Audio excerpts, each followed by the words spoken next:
Agradecer esse convite pela essa importante iniciativa de ampliar esse debate em torno do tema da valorização de resíduos, né? Agradeço também autoridades presentes, patrocinadores, palestrantes e o público em geral que dedicou tempo aí hoje para nos escutar, né?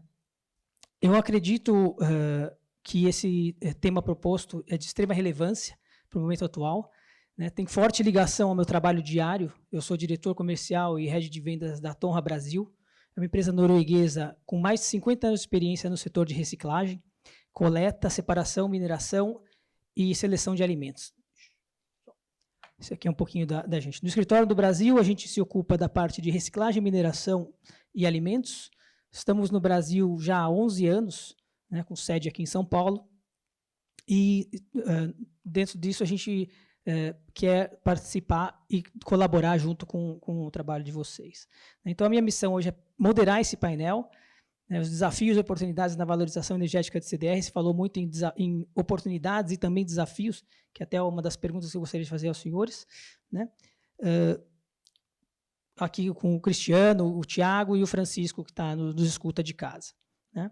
Então, o que eu queria mostrar para vocês, para talvez, não sei se vocês vão conseguir enxergar, mas eu leio aqui para vocês, né? Então, o que a gente entende como empresa, que a gente tem alguns megatrends, então os trends gerais que vão nos guiar para o futuro, né? O primeiro deles, acho que tocamos até o Tiago colocou, a questão de mudanças climáticas, escassez de recursos, né? O segundo deles, mudanças demográficas e sociais, quebra de paradigma tecnológico, se falou bastante em tecnologia, e a questão de rápida urbanização. Então, mudanças e a necessidade que o Francisco colocou de mais energia.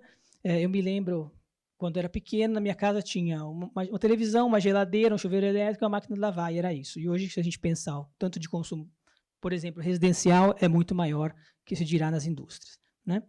Então, esses pontos colocam a Tonra numa posição privilegiada para atuar nesse cenário e ajudar a superar esses desafios e abraçar essas oportunidades. Vamos lá.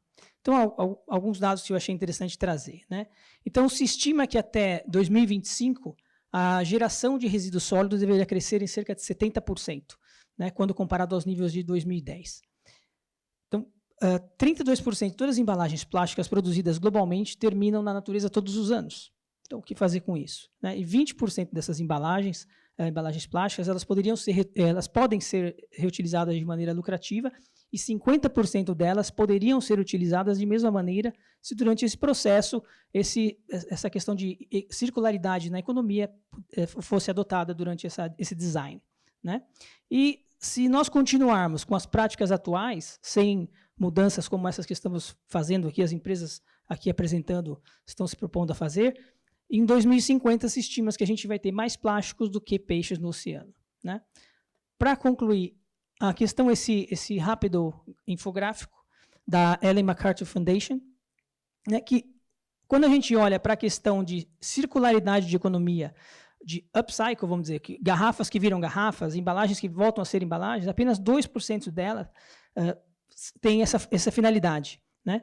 14%, isso globalmente, são coletadas, 8% são utilizadas em processos inferiores e 4% são perdidos durante o processo de reciclagem. Ou seja, uma porcentagem muito pequena dentro do todo, né? A grande maioria, 40%, vai parar em aterros, 32% perdido na natureza, como mencionei anteriormente, e apenas 14% é transformado em energia. E o que, no meu ver, deixa grande espaço para ampliação desse setor, né? Então, acho que a gente pode entrar na discussão, não sei se vocês querem que eu deixe esse infográfico, talvez é relevante para a conversa. E a primeira pergunta ao público e aos senhores, né, essa questão de, se falou muito em oportunidade. A gente tem condições, espaço para crescimento, possibilidades de criar novos empreendimentos, enfim. E as dificuldades? O que a gente pode fazer hoje aqui, nós que estamos aqui, né, todos atuando nesse mercado ou ligados a esse mercado de alguma maneira, a Brem, por sua vez, o que a gente pode fazer para superar essas dificuldades? Acho que podemos começar por aí.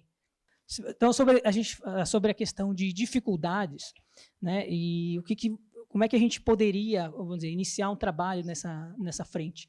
Porque são muitas oportunidades, como a gente colocou aqui, de crescimento, de poder, de alguma maneira, ter um espaço a ser preenchido, mas o que nós precisamos fazer para deslanchar, vamos dizer, dentro do segmento? Como é que é, de repente, a visão da Bren? Acho que é interessante também para começar. Estou entendendo que sou eu respondendo, né? Sim, sim. Obrigado pela oportunidade, obrigado pela pergunta. Eu queria parabenizar os amigos que estão aí. Infelizmente, eu estou aqui em Lisboa e não pude participar pessoalmente, que eu gostaria muito. Peço desculpa pela gravação, foi feita numa correria hoje de manhã. Eu tive, inclusive, eu peço desculpa pela minha pequena crise de tosse no final. Mas vamos lá, vou tentar não tossir agora. Mas, falando sobre o desafio, eu chamo a atenção que o maior desafio do Brasil, eu começo com vontade política. Soluções nós temos, tecnologias nós temos, capacidade nós temos, economicamente é viável, falta a vontade política. Mas aí a vontade política, para se fazer a vontade política, para ela ser gerada, nós precisamos comunicar que nós temos a solução. E eu parabenizo a Abrem por fazer isso, nesse fórum. É por aí que a gente consegue mudar a sociedade e fazer com que a classe política entenda que nós temos que mudar e crie regulamentação. E o exemplo que eu trouxe, que dá resultado, foi o pneu. O pneu tinha problemas sérios no Brasil com regulamentação. E com a vontade política de implementar essa regulamentação, acabou sobrando o pneu. O pneu virou combustível. E nós solucionamos um grande problema ambiental, que eram os grandes depósitos de pneu que encharcavam os nossos rios, os vales, pegavam fogo, criavam mosquitos. Então, aí mostra que nós podemos ter a solução tendo vontade. Então, a solução é comunicar. Obrigado. Bom, da Renova, ela não atua no setor público, né? Então, todos os nossos resíduos, eles são oriundos do setor privado. Então, a gente sofre um pouco menos dessa falta ou a vontade política, né? E eu acho que é um bom exemplo, né? Se a gente pensar, 2009, nem a política nacional de resíduos tinha ainda, né? Então, em 2009, um empreendedor, baseado numa resolução CONAMA, que sobre a ótica legal e essa hierarquia legal, não tem uma força muito forte como um projeto de lei, o que muda na Constituição, uma política nacional de resíduos, né? E também um pouco dessa vontade, e é uma característica do brasileiro, o empreendedorismo, né? Eu sei que, para o setor público, isso é muito mais complicado, né? Porque a gente estava vendo hoje de manhã, a dependência das concessões ela é fundamental, né? Mas no setor público, no momento que aparece a solução, as empresas valorizam isso. Lembrando que quem é o dono do resíduo é o gerador do resíduo. Ele que define para onde vai. Então, eu acho que acelerar também está na nossa mão de criar as oportunidades. A gente, quando começou, eu e o Leme trabalhávamos juntos nessa época, né, Leme? E ainda trabalhamos juntos, né?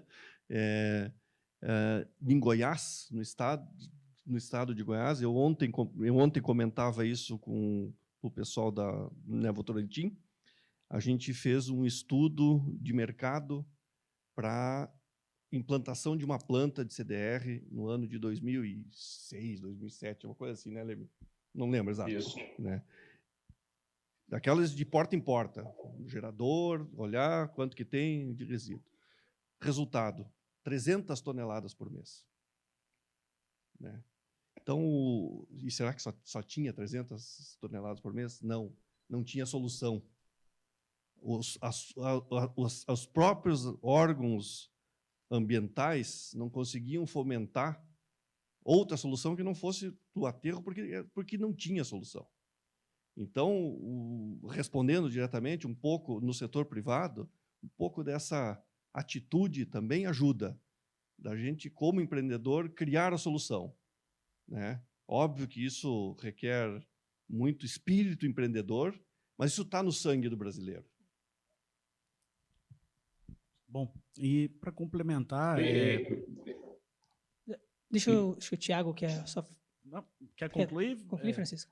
Pode concluir. Não, eu só concluí, o Bracinho trouxe um excelente exemplo, desculpe, Tiago, ter interrompido, mas o Bracinho trouxe um excelente exemplo, que foi Goiás, Minas, em Goiânia. Nós pesquisamos, era 300 toneladas mês, 3 anos depois, nós estávamos produzindo quase 5 mil toneladas mês. Começou a aparecer resíduo, tinha solução, apareceu resíduo. Onde que estava antes? Os rios que os contem. Verdade. Bom, complementando, falando, né, como o destinatário final, né, do material, o coprocessamento, eu acho que agora é uma questão, o timing casou, né? A gente tem um desafio muito grande no mundo com os preços do pet coke, do carvão, elevando aí em níveis ainda não vistos anteriormente. Então, isso viabilizou esses projetos, né? Então, eu acho que o desafio começou com o empreendedorismo, começou o movimento. Acho que toda mudança tem que ter um primeiro movimento. E eu acho que agora não é nem de como é que a gente faz para acelerar, as coisas já estão acontecendo. E aí cada empresa precisa ter uma velocidade para que pegue essas oportunidades.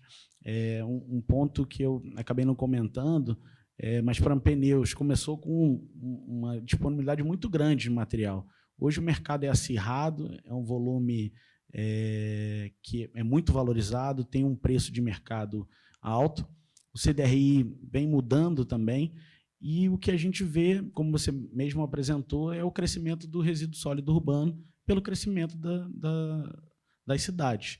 Então, esse é o novo, não digo que é um oceano azul de oportunidades, porque logo, né, a gente vai ter muitos players ou uma perseguição por esse material, mas as plantas que conseguem se adequar nesse momento em que é favorável, elas vão estar, com certeza, na vanguarda e vão sobreviver aí a esse período.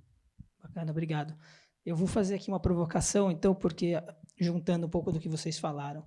Então, falou-se em política, vontade política, né? 2022, ano de eleição, empreendedorismo, o empreendedor, ele é um louco ou ele é um visionário? Né? E juntando com o que você está falando agora, esses players que vão chegar, como é que a gente tem que se posicionar, vocês que estão no mercado, no meio do furacão, aí, para poder navegar e sair vitoriosos desse momento, de uma certa maneira, tumultuado? Esses 2 últimos anos, particularmente, né, a gente nunca trabalhou tanto como nesses 2 anos, né, porque continuaram sendo produzidos resíduos, gerados resíduos, mesmo com a redução na economia. Então, a gente teve que fazer investimentos importantes, né, mas eu acho que a gente está muito no início, né, e a gente tenta sempre buscar quais são as principais barreiras, o que é óbvio que a gente tem que conhecê-las, né, e qual o esforço que nós vamos demandar para superá-las, né. Mas acho que tem espaço para todo mundo, né? Então, tem espaço para o mass burning, tem espaço para o CDR, para a geração de energia, tem o espaço que a cimenteira já ocupa nesse mercado praticamente sozinha. Ela não acho que vá sofrer tanto com a entrada dessas outras tecnologias.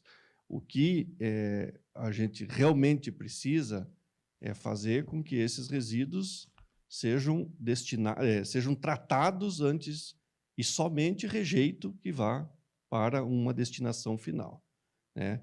Acho que tem algumas ferramentas importantes que já estão institucionalizadas. A presidente da ANA, hoje de manhã, comentou sobre a dificuldade da implementação da questão da taxa do aterro, por exemplo, né? É um termo meio pejorativo esse, né? É um assunto até politicamente penoso ou assim espinhoso, né? São Paulo, a gente teve um exemplo no passado que não foi muito bem assimilado, mas é o que aconteceu ali no mundo todo. Se pegar hoje no Reino Unido, por exemplo, a taxa, esse valor que é cobrado para financiar outras tecnologias, ele é superior até ao próprio valor do aterro. Do material. Isso, né? Então, isso permite, né, que a gente não fique tão vulnerável a essas variabilidades. Da cimenteira, a gente sempre brinca lá, a gente tem que estar perto daquelas fábricas âncoras, né?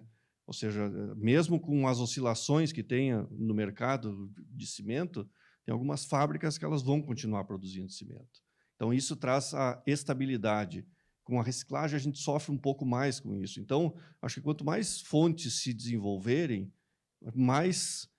menos vulnerável a gente fica a essas flutuações de mercado, o que incentiva de empreendedores a fazer investimentos. Essa maturação do mercado vai fazendo com que a gente tenha um mercado mais sólido e menos suscetível a essas... E só vai acontecer se a gente tiver desenvolvimento de tecnologias. Hoje nós temos uma grande dificuldade, porque nós temos valores para a destinação final de aterro que são muito baixos, né? E lembrando que o gerador, que é o dono do resíduo, ele decide para onde que vai, né? Então, muitas vezes, a questão econômica ela é fundamental, né? Principalmente na questão pública. Se não tiver de onde bancar essa solução, não vai ser feito. Não vai ser feito, claro. Tiago, um minutinho para a gente precisar encerrar.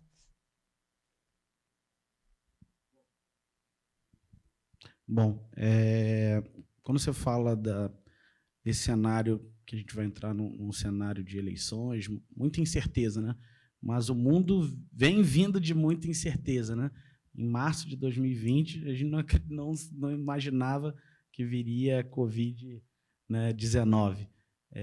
Eu acho que a gente tem que acreditar no plano que por exemplo, falando da Geocycle, da Lafarge-Holcim, tem nas suas metas, suas diretrizes, por exemplo, de descarbonização, independência de combustíveis tradicionais. Então, existe um risco, mas temos que seguir o plano. E quando a gente fala em Brasil, se a gente olhar, a cada 4 anos tem um risco, né? Mas a gente tem que olhar a longo prazo, porque senão a gente perde a oportunidade, perde competitividade.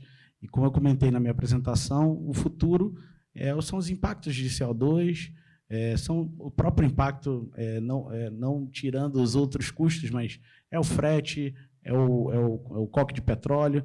Então, a gente diminuir essa exposição começa hoje. Então, a gente não pode olhar apenas por esse risco, vamos dizer, político, econômico do Brasil, mas a gente tem que olhar um pouco mais a longo prazo e acreditar no plano que a empresa estabelece.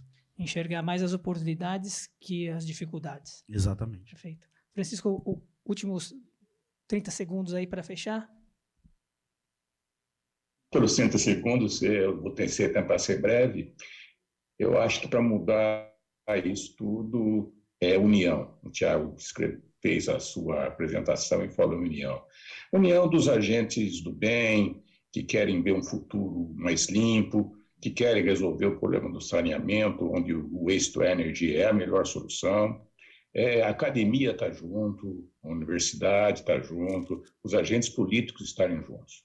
E esse eu acho que é o principal trabalho que a Brem vem desenvolvendo, é trazer esses grupos que têm essa visão melhor de futuro para lutar porque o Brasil saia do que situação atual de atraso e caminhe para uma solução de melhor utilização do resíduo, redução das emissões e mais energia a partir do resíduo. tanto em coprocessamento, como em energia elétrica, como em vapor. São diversas possibilidades que se complementam, que se somam. Todos iremos estar juntos para ir o melhor do país. É isso daí. Obrigado.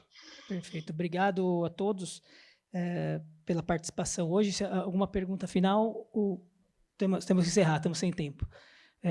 Assim, obrigado, Tiago, Francisco, obrigado a todos. Obrigado, Abrem, mais uma vez, pelo convite para moderar esse painel. Espero que tenha sido de proveito para todos. Acho que é o recado que a gente tem aí, que tem muitas oportunidades, né? Temos que manter o plano e seguir com o nosso plano, muita vontade do empreendedor, e esquecer um pouco, talvez, esses fatores externos. A tecnologia está aí, temos, os recursos também vão aparecer, uma vez que a gente tem o plano, acho que bem definido, e as grandes empresas estão mostrando isso e liderando esse caminho, e a união dos setores, porque eu acho a gente escuta muito uma situação de um ou outro, e eu acho que, como eu demonstrei naquele infograma, tem muita coisa a ser resolvida, e a gente tem aí, com certeza, espaço para todos participarem e chegarem à solução conjunta. Muito obrigado.